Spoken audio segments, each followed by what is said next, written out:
Good morning সবাইকে সবাইকে জানাই সুপ্রভাত। আজকে নতুন দিনে নতুন একটি ব্লগ নিয়ে আবার চলে এলাম।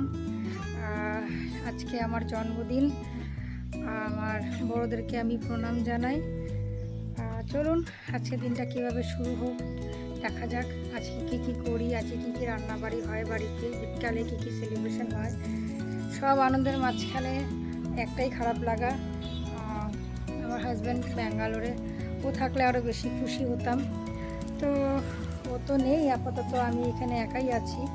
তো ঠিক আছে, চলুন আজকে দিনটি কীভাবে সেলিব্রেশন হয় দেখা যাক। দেখতে দেখতে তো জীবনে অনেকগুলো দিন পার করে ফেললাম। ভাবতেও অবাক লাগে যে কত বড় হয়ে গেলাম। যখন ছোট ছিলাম তখন বড় হওয়ার তাগিদ ছিল, এখন বড় হয়েছি, এখন মনে হচ্ছে যেন শৈশবে আবার ফিরে যেতে পারলে ভালো লাগে। তো এইভাবেই জীবন চলে, জীবন এভাবেই চলে। তারপর আবার আজ রবিবার, আমাদের তো ভীষণ ব্যস্ততার দিন। তো আজকে ছাদে এলাম গাছগুলোকে একটু জল দিতে। গাছগুলোর অবস্থা খুব খারাপ হয়ে গেছে আসলে, এখান থেকে ওখানে, ওখান থেকে এখানে নাড়ানাড়ি করতে করতে আমার গাছগুলোর অবস্থা খুব খারাপ হয়ে গেছে। কালকে মালি আসার কথা আছে, তো দেখা যাক মালি কখন আসে। এই দেখুন আমার গাছে ছোট ছোট গোলাপ হয়েছে, এই দেখুন, এই দেখুন গাছে ছোট ছোট গোলাপ হয়েছে। তো ঠিক আছে, চলুন শুরু করি আজকের দিনটি। আপনারাও সাথে থাকুন, দেখা যাক দিনটি কিভাবে চলে। আজ আমার জন্মদিন, তাই আজ ভিডিওটি এভাবে শুরু করলাম। সবাইকে জানাই আমার বড়দের প্রণাম, ছোটদের অনেক ভালোবাসা। তো আজকে যেহেতু রবিবার, তাই ভিডিওটি এভাবে শুরু হলো। সবার প্রথম সকাল সকাল উঠে স্নান করে একটু ছাদে পাইচারি করে চলে এলাম বাজারে। বাজারে গিয়ে ফুল গাছ কিনে ফল কিনলাম। এই দাদাটির থেকে আমি সবসময় ফুল গাছ কিনি। এই দাদাটি আলিপুর থেকে আসে, তো এই দাদাটির থেকে সবসময় আমি ফুল গাছ কিনি। তো পছন্দের আমি কয়েকটা ফুল গাছ কিনেছিলাম। তারপর কিছু ফল কিনে নিলাম বাড়ির জন্য।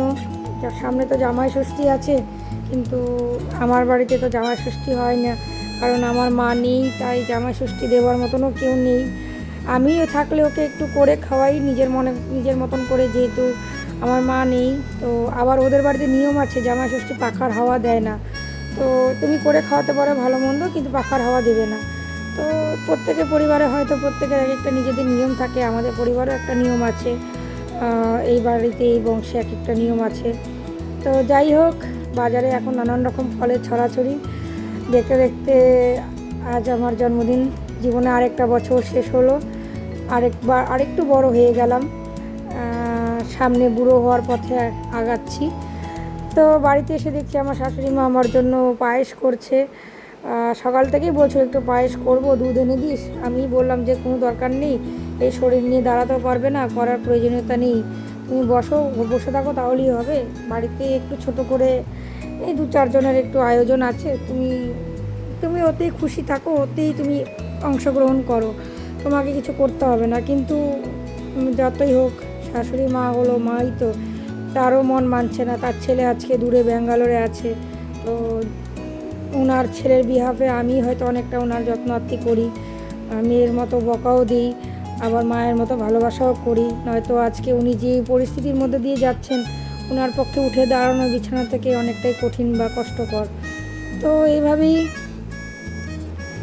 উনি ওনার মায়ের দায়িত্ব করছেন, আমি আমার মেয়ের দায়িত্ব পালন করছি। তো বাড়িতে এসে দেখি উনি পায়েস করছেন, দেখে বেশ ভালো লাগলো। বেশিক্ষণ তো দাঁড়াতে পারে না উনি, যেহেতু রুগী, ওনার অনেক অপারেশন হয়েছে, অনেক রেস্ট্রিকশন আছে, বেশিক্ষণ দাঁড়াতে পারে না। তো পুকু এসেছিল, পুকু আর আমি দুজনে মিলে হেল্প করে দিয়েছিলাম, দুজনে মিলে পায়েস বানাতে সাহায্য করেছিলাম। বেশিক্ষণ যেহেতু দাঁড়াতে পারে না, বারবার বসে বারবার দাঁড়িয়ে উনি বানিয়ে দিয়েছিলেন। এতটা কষ্ট করার প্রয়োজনীয়তা ছিল না, কিন্তু যাই হোক, এটি আমার হয়তো তার পক্ষ থেকে পাওয়া শ্রেষ্ঠ উপহার। বেশ ভালো লাগছে আজকে দিনটি, একটা আলাদা রকম অনুভূতি। তো যাই হোক, সকাল সকাল আমি ওনাকে একটু দুধ চাল সব জোগাড় করে দিলাম। তারপর উনি আস্তে আস্তে এগুলোকে জলে ভিজে রেখেছিলেন, উনি বানিয়ে আমাকে খাওয়ালেন পায়েস, আশীর্বাদে পায়েস খাওয়ালেন। কিন্তু আমি সত্যি বলতে আমি মিষ্টি খাবার খুব খেতে পারি না, তাই আমি সামান্য মাত্র খেয়েছি।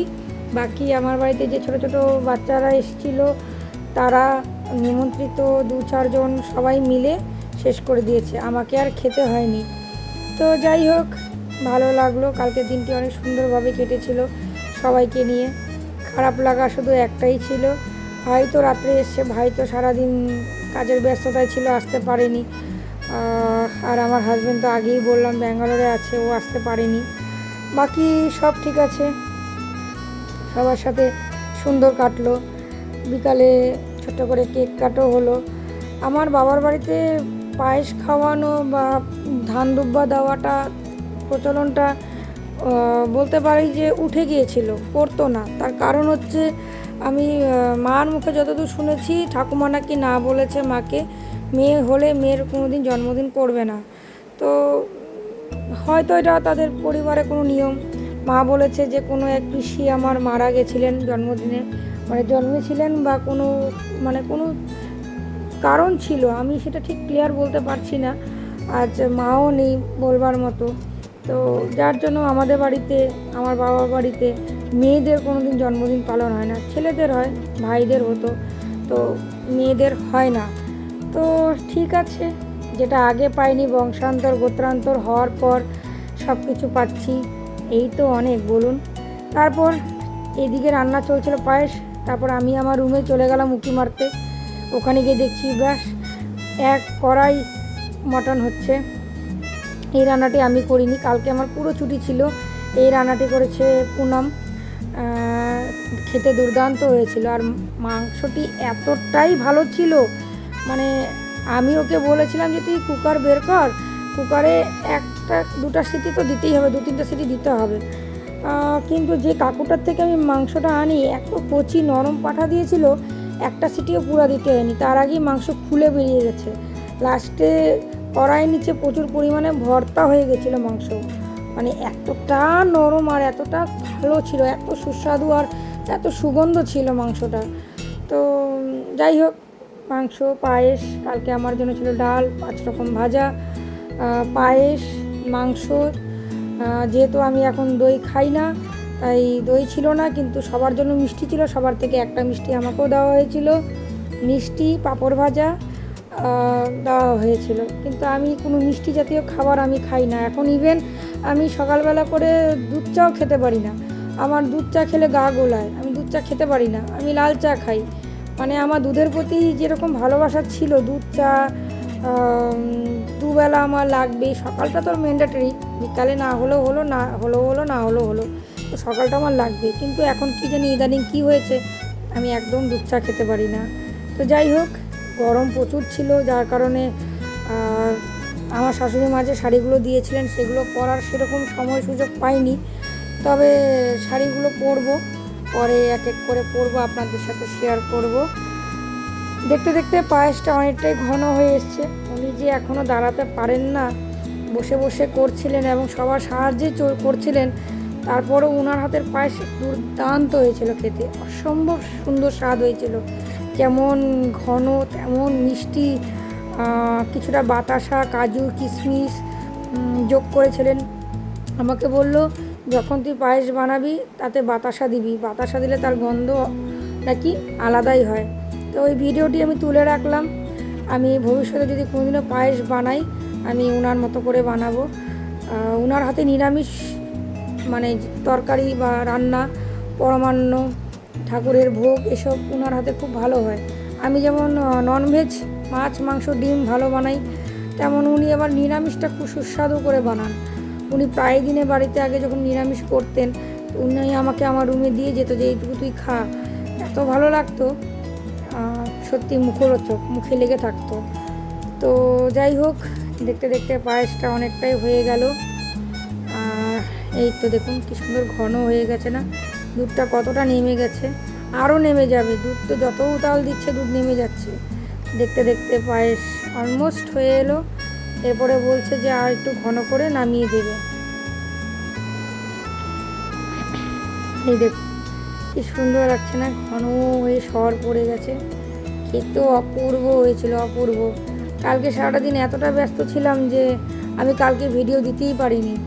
তো ভেবেছিলাম দিব, কিন্তু রাত্রি 11টা সাড়ে 11টা পর্যন্ত আমাদের বাড়িতে লোকজন ছিল।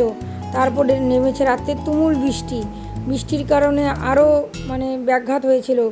তো যার জন্য সব মিলিয়ে ওই দেখুন এখনও আকাশ ডাকছে, মেঘ পুরো ডাকছে, রাতে বৃষ্টি হবে আর কি। ঠিক আছে, একটু গরম থেকে স্বস্তির। ব্যাস, দেখতে দেখতে পায়েস হয়ে গেল, আমার জন্য তুলে রাখছে। আমি বলেছি আমার জন্য অল্প দুধগুলো তুলে রাখতে, আমাকে বেশি চাল দিতে না, কিন্তু আমি পায়েসটা পুরো খেতে পারিনি। আমি 1 চামচ খেয়েছিলাম, প্রচণ্ড মিষ্টি হয়েছে। আমি যে মিষ্টি হয় পায়েস আমি খেতে পারি না, সেটা আমার ভুল, বাট ঠিক আছে, দারুণ হয়েছিল খেতে। আমার থেকে আমি সবাইকে খাওয়ালাম। বাকি এই 1 কড়াই পায়েস আমার বাড়িতে যারা নিমন্ত্রিত বাচ্চারা ছিলেন তারাই খেয়েছে।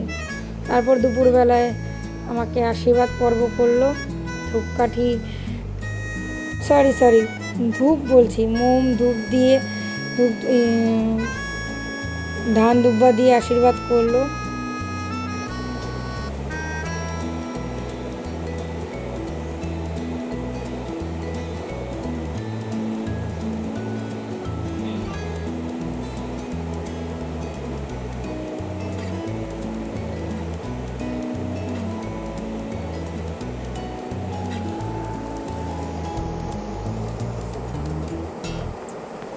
ওই দেখুন আমার পাশে 2টো ছোট বাচ্চা কি সুন্দর মজা করছে।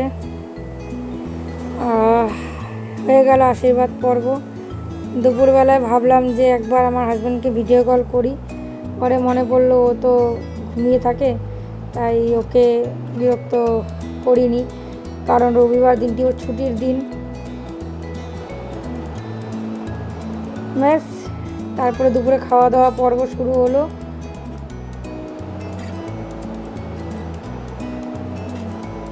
এই পায়েস আমি খেয়েছি 1 চামচ, কিন্তু আমার পাশে যে 2টো বাচ্চা দেখতে পাচ্ছেন তারাই সবটা শেষ করে দিয়েছে। আমি অল্প খেয়েছিলাম কারণ খুব মিষ্টি হয়েছিল। তো যাই হোক, এইভাবে আমার জন্মদিন কাটলো, আশীর্বাদ চলছে। বাড়িতে আরও অন্যান্য বড়রা থাকলে ভালো লাগতো, কিন্তু যাই হোক কেউ ছিল না আমার শাশুড়ি মা বাদ দিয়ে। বাকি সবাই খেয়ে নিয়েছে পায়েসটি।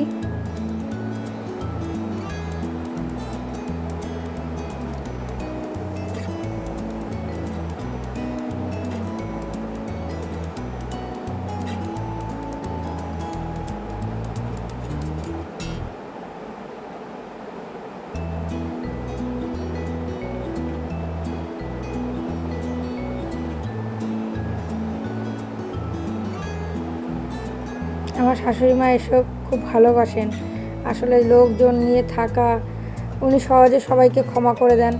সবারই অনেক ভুল থাকে, ত্রুটি থাকে, কিন্তু বয়স তো হয়েছে, ওনার মধ্যে তো মায়া মমতাটা আছে। তো যাই হোক, এই দিনগুলোই স্মৃতির পাতায় লেখা থাকবে। আমি তো ব্যাঙ্গালোর চলে যাব, তখন এসব খুব মনে পড়বে। আর বিকালবেলায় আমি একটু নেল এক্সটেনশন করছিলাম বসে, তখন ভাই এসেছে। আমি জানতাম না যে আমার হাজব্যান্ড আমার জন্য এত কিছু প্রিপেয়ার করে রেখেছে। তো ঘরোয়াভাবে একটু কেক কাটিং হলো। আমি ম্যাঙ্গো খেতে খুব ভালোবাসি, তো আমার জন্য ম্যাঙ্গো কেক অর্ডার করে বানানো হয়েছিল। আর হ্যাঁ, কেকটি বানিয়েছে সন্টিদি, আমাদের হ্যামিল্টনের সন্টিদি বানিয়ে দিয়েছে কেকটি খুব ভালো হয়েছিল। থ্যাংক ইউ সন্টিদি, তুমি কেকটি ভালো বানিয়েছো। আমার জানা রইল, এরপর আমার কাছে যখন আরও কেউ বলবে আমি তোমার নাম এবং অ্যাড্রেস, ফোন ঠিকানা আমি দিয়ে দেব। তো যাই হোক, এইভাবে আমার কেক কাটিংটি হলো। আমি বললাম, এই যে আমার ভাই এসছে, আমি বললাম ওকে যে তুমি থাকলে ভালো হতো। ও বলছে তোর চিন্তা করতে হবে না, আমি এখানে তোর জন্য আমার নিজের জন্য একটা কেক এবং চিটিং ফুড আমি অর্ডার করে দিয়েছি। ও খুব স্ট্রিক্ট ডায়েট ফলো করে, কিন্তু চিটিং ডায়েট করেছে কালকে। তো যাই হোক, এইভাবে আমার জন্মদিনটি পালন করলাম। সবার আশীর্বাদ চাই। তাহলে এইভাবেই শেষ করলাম আজকের ভিডিওটি। রাত্রে একটু ফটোশ্যুট করে নিলাম। তাহলে আজ রাখি, দেখা হবে আবার আরেকটি অন্য ভিডিওতে। ভিডিওটি ভালো লাগলে লাইক, কমেন্ট, শেয়ার করার অনুরোধ রইল।